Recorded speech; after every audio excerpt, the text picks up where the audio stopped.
Welcome to the Real News Network. I'm Paul Jay. September 11th is the 15th anniversary of the attacks on the World Trade Towers in New York. Of course, there are many unanswered questions about those attacks.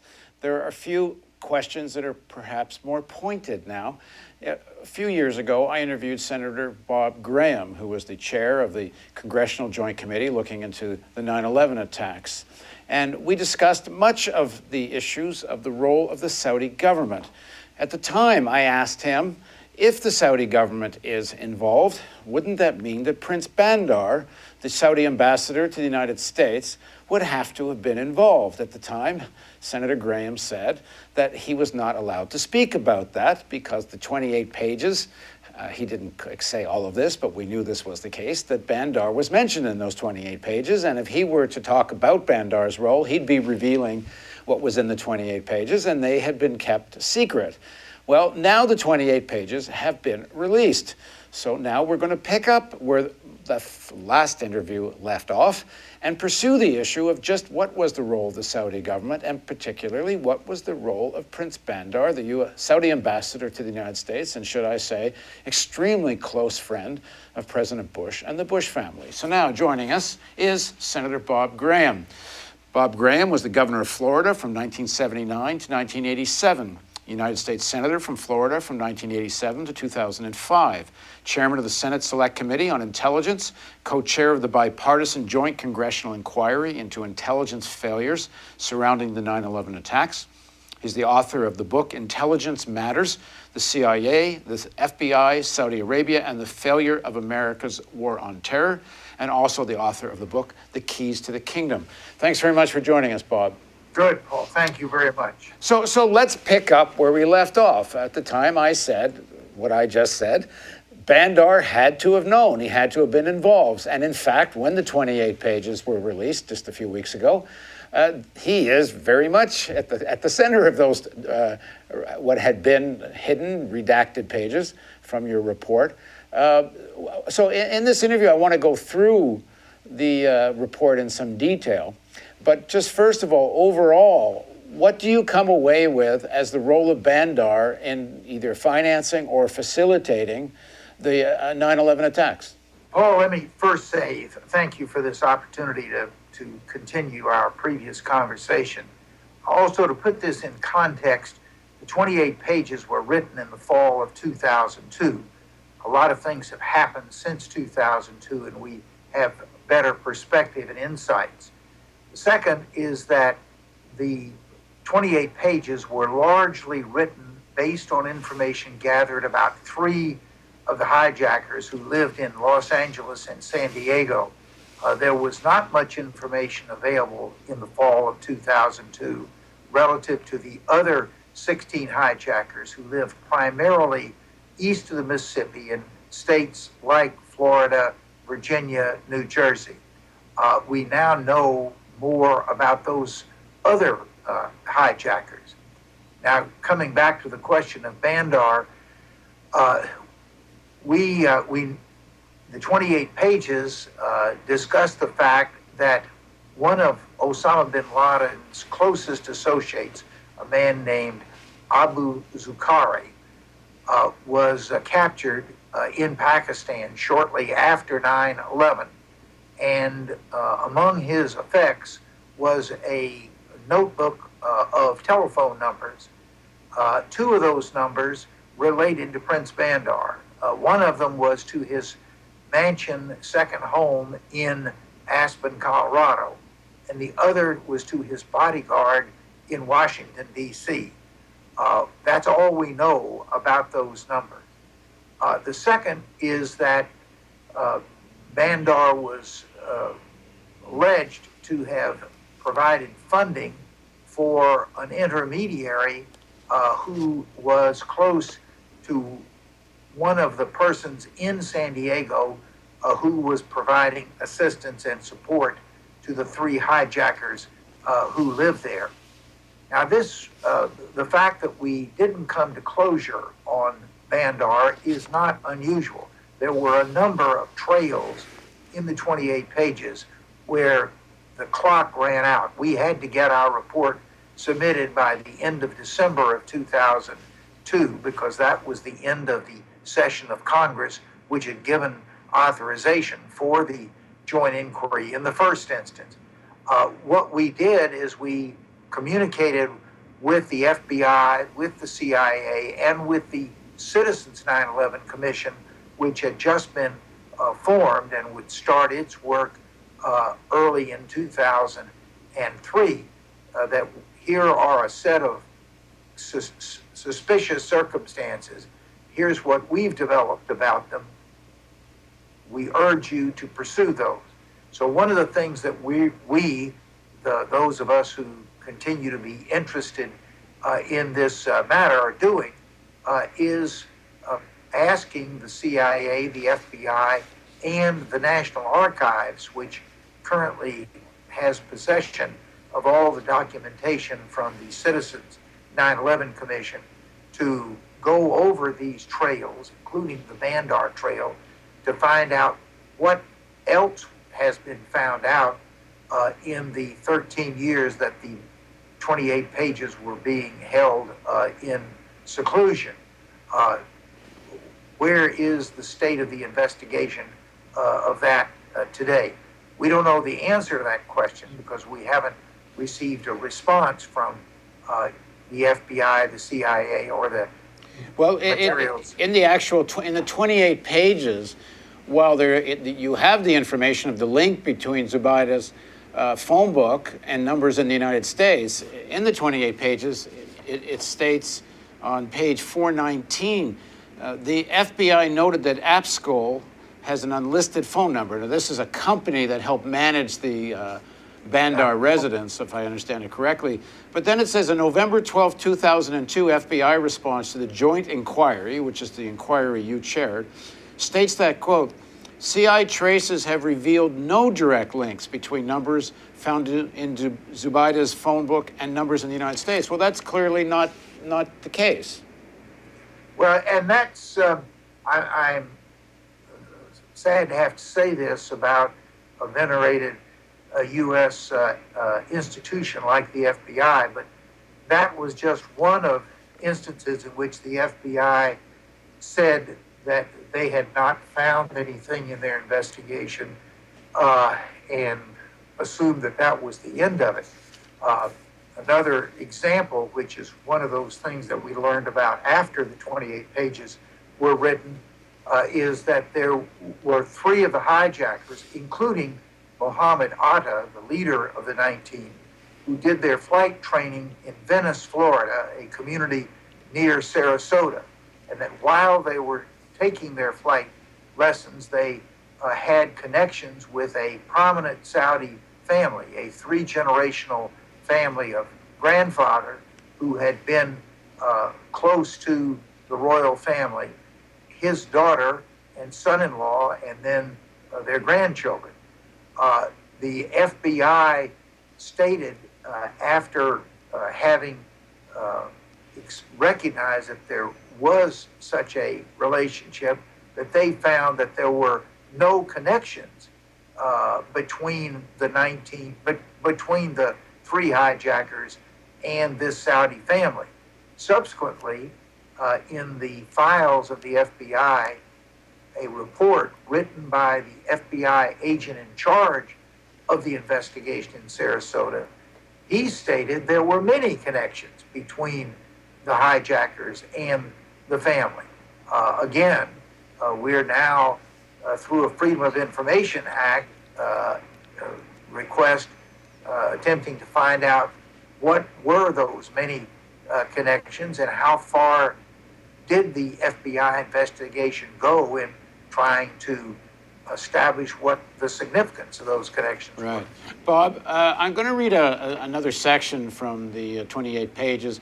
Let me ask you, when I see something redacted, does that mean you can't say what was redacted?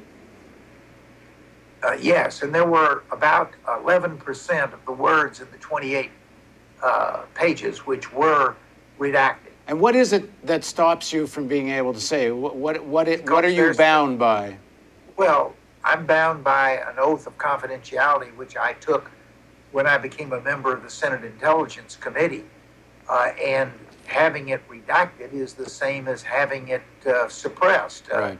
The reason that it was redacted is somebody thought that there was a reason, which could have been national security, it could have been protecting sources and methods. There were other categories of reasons that can be the basis of withholding information. Right. Okay, I'll read this paragraph to you. This is again on page 419 of the 28 pages.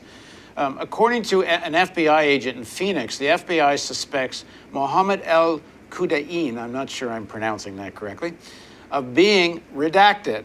I don't know, does that mean a Saudi intelligence officer? Does it mean something else? The logic of the sentence suggests it might be that. Al-Qaeda was involved in a 1999 incident aboard an American West flight, which FBI Phoenix office now suspects may have been a, quote, dry run to test airline security. During the flight, al-Qaeda and his associates asked the flight attendants a variety of suspicious questions. Al-Qaeda then attempted to enter the cockpit on 2 occasions. Al-Qaeda and his associate were flying to Washington, D.C. to attend a party at the Saudi embassy, and both claimed that their tickets were paid for by the Saudi embassy. During the course of its investigation, the FBI has discovered both al-Qaeda and other individuals involved in this incident had connections to terrorism. What happened to that line of inquiry? You've carried it up to the end point of what the joint inquiry was able to find, and again, this trail was turned over to the 9/11 Commission, FBI, and the CIA, probably primarily the FBI, to take to ground, to get all of the questions that those stated facts that you just read indicate that need to be answered. And we are pursuing those follow-ups to the trails that started in the 28 pages, of which this is one of a dozen or more. When you say we are following up, who's the we?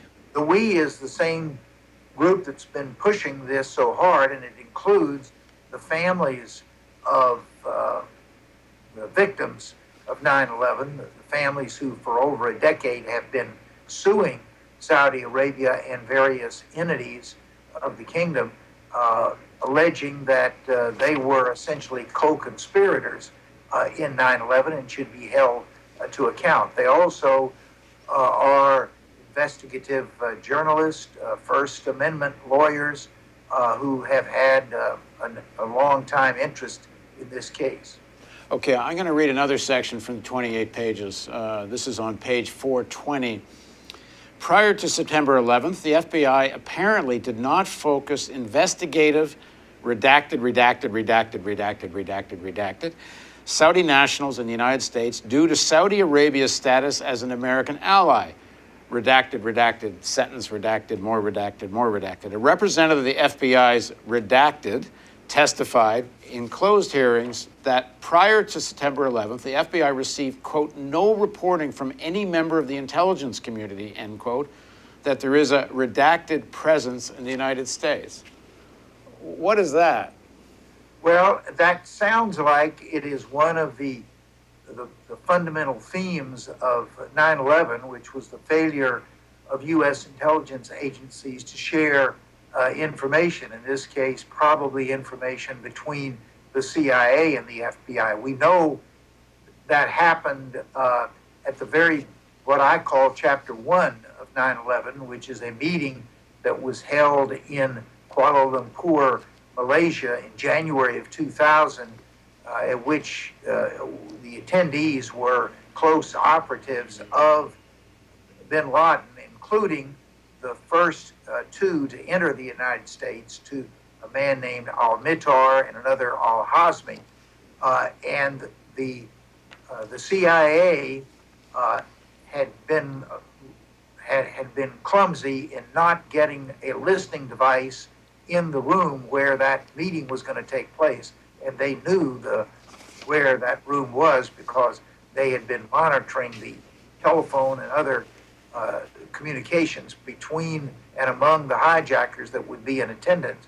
But they did managed to get a large number of pictures of the attendees at that meeting, including Hazmi and Mittar, but they didn't share any of that information with, for instance, the FBI or with the Immigration Service.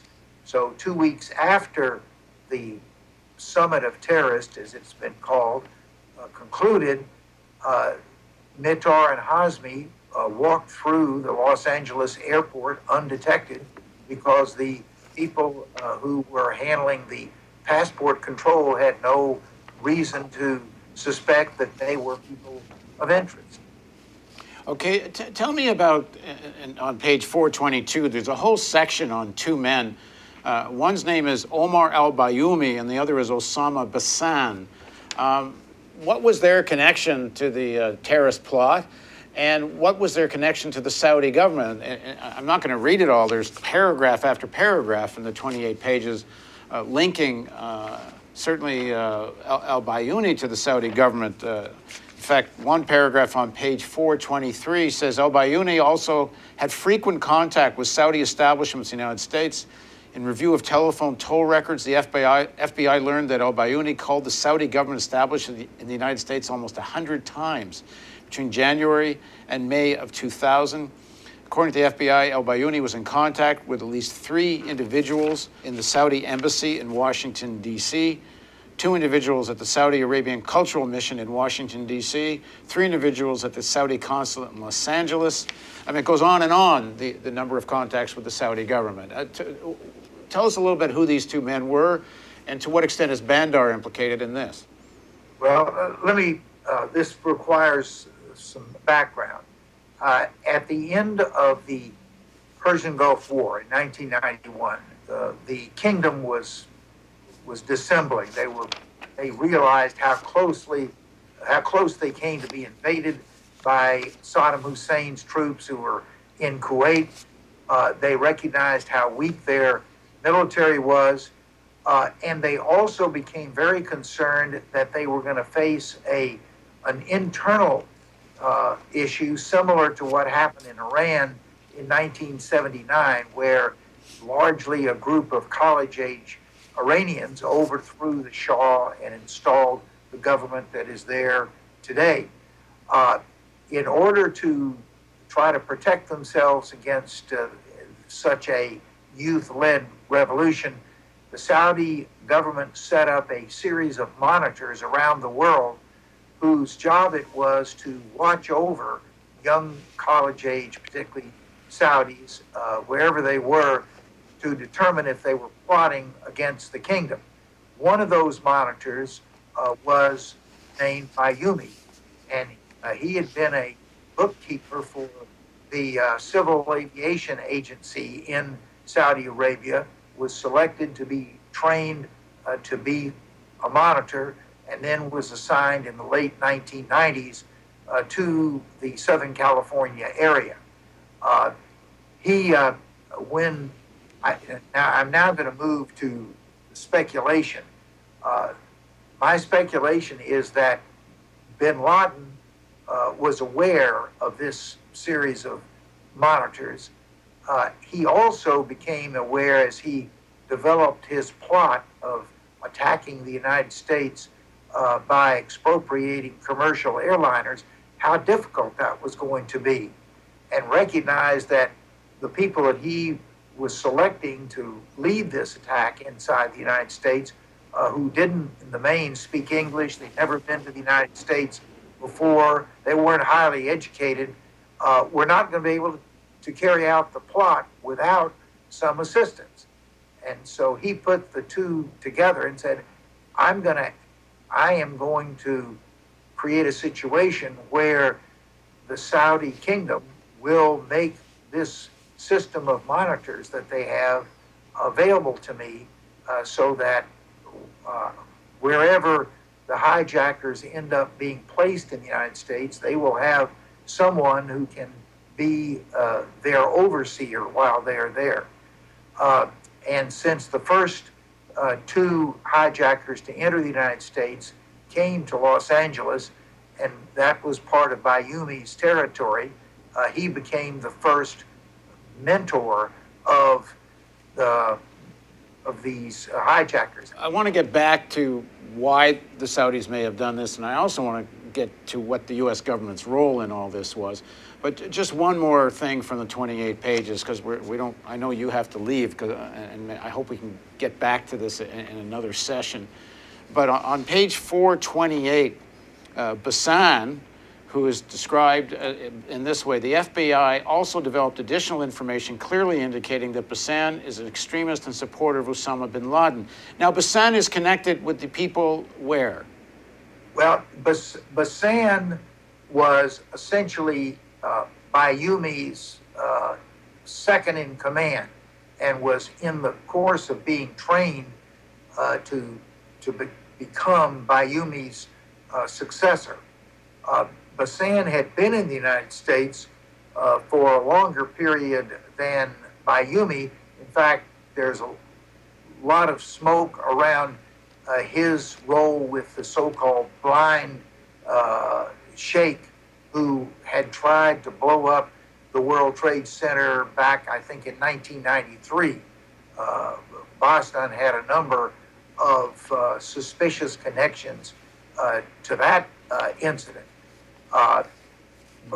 Bassan also had a wife who, and I think had legitimately had some serious medical issues.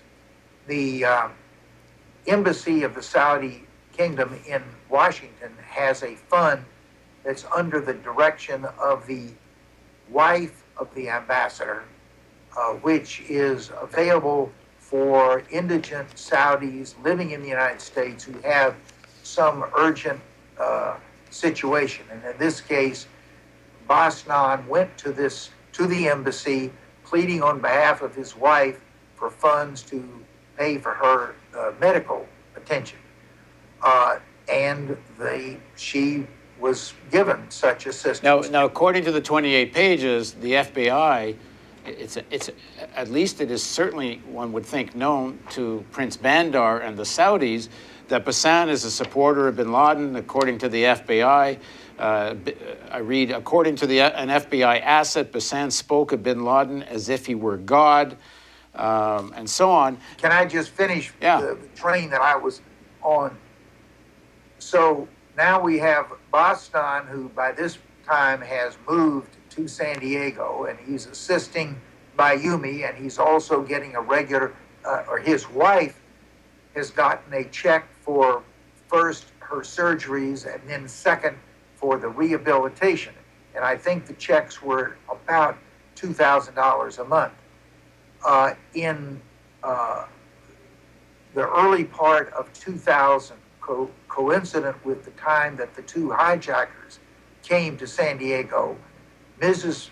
Bassan's check, instead of going to her, started to go to Mrs. Bayoumi, the wife of the person who's mentoring the two hijackers, and raising the suspicion that that was a money laundering operation where the money went from the Saudi embassy in Washington, a fund under the control of the wife of the ambassador, to Bayoumy's wife, bypassing Bassan's wife, and then from Bayoumy's wife to the hijackers to be part of the flow of money that was supporting them, including their flight lessons while they were. And on page 427, it says, on at least one occasion, Bassan received a check directly from Prince Bandar's account. Yes. So a direct connection between Bandar and Bassan. Yeah.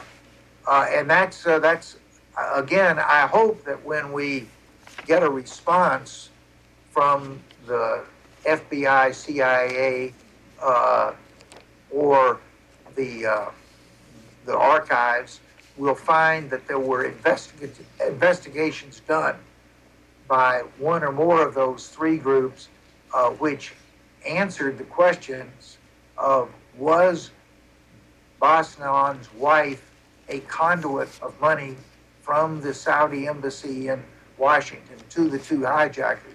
And why did the the ambassador himself make a fairly sizable fund available to Mr. Bosnan.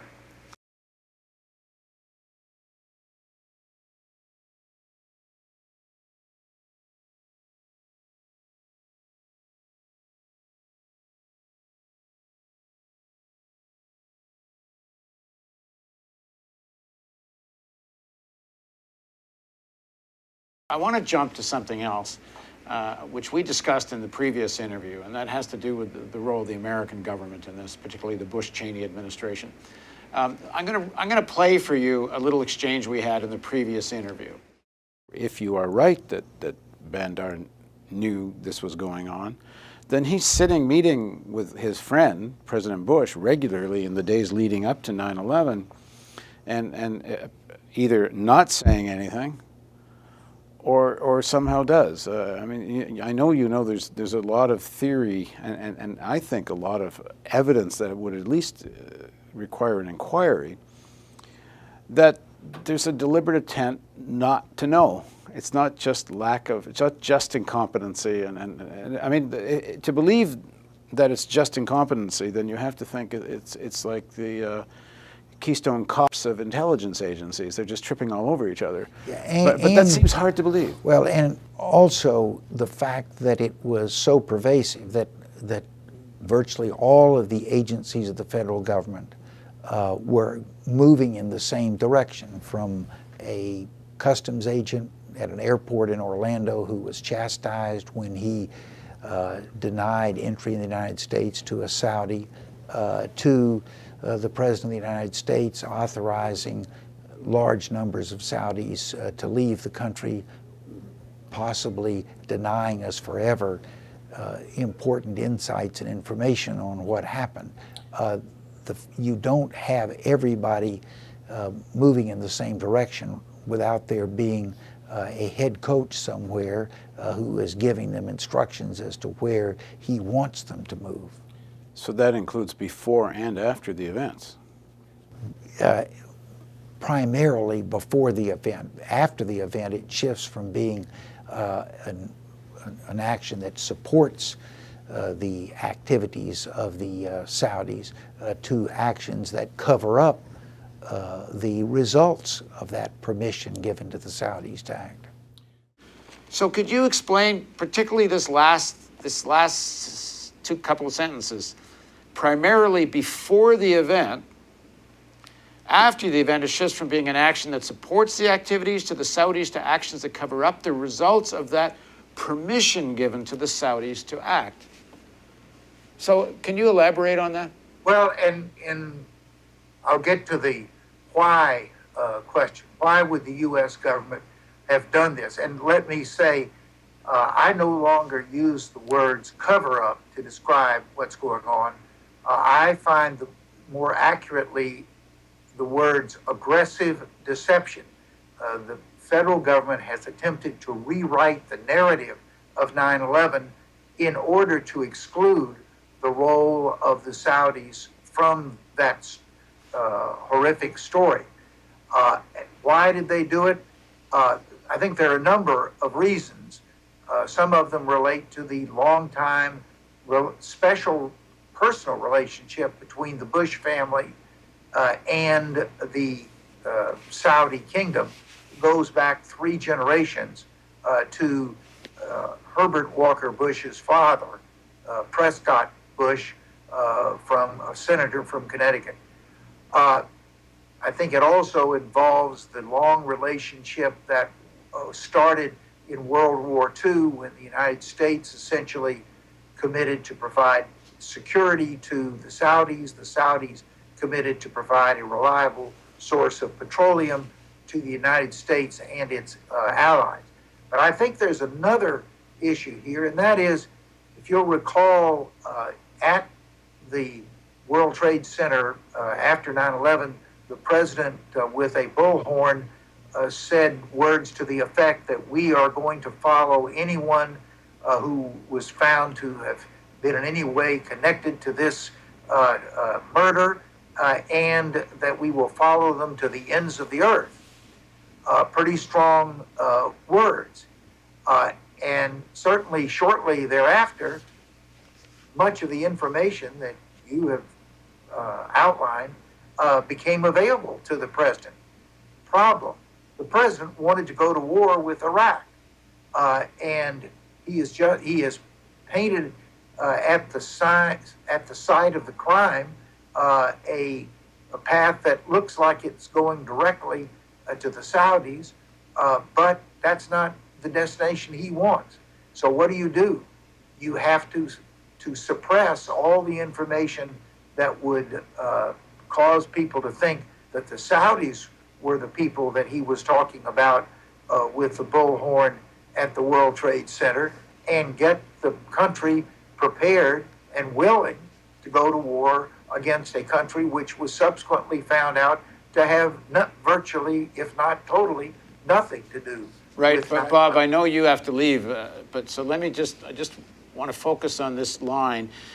You don't have everybody moving in the same direction without there being a head coach somewhere who's giving them instructions as to where he wants them to move. And that's in reference to me talking about the various examples of American intelligence agencies that in fact did generate intelligence that could have prevented 9/11 if it had been followed up.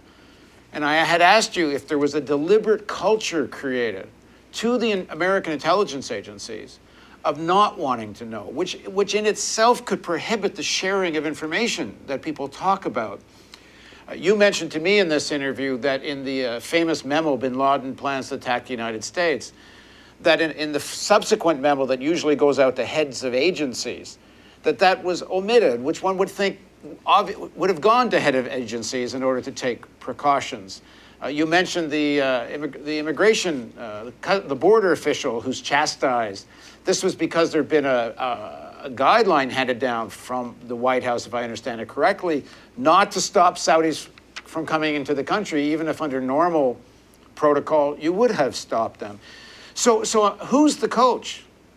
Well, I think the coach is the President of the United States.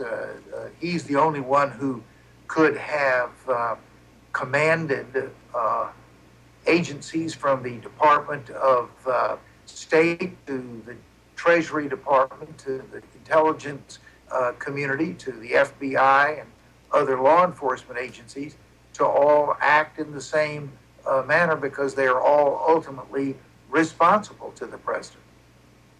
So, I mean, that does suggest that given the president's relationship with Bandar and lots of evidence that Bandar is in the thick of the 9/11 conspiracy, that it's very likely that I don't know how else to say this, the President Bush, and I assume Dick Cheney, who was up to his eyeballs in this as well, create a culture of not wanting to know amongst the intelligence agencies. And it starts with the demotion of Richard Clark, who was the anti-terrorism czar.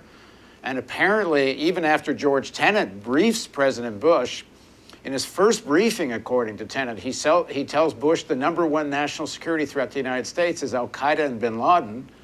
And then he demotes the guy who's supposed to be in charge of the fight against al-Qaeda and bin Laden, Richard Clark. And is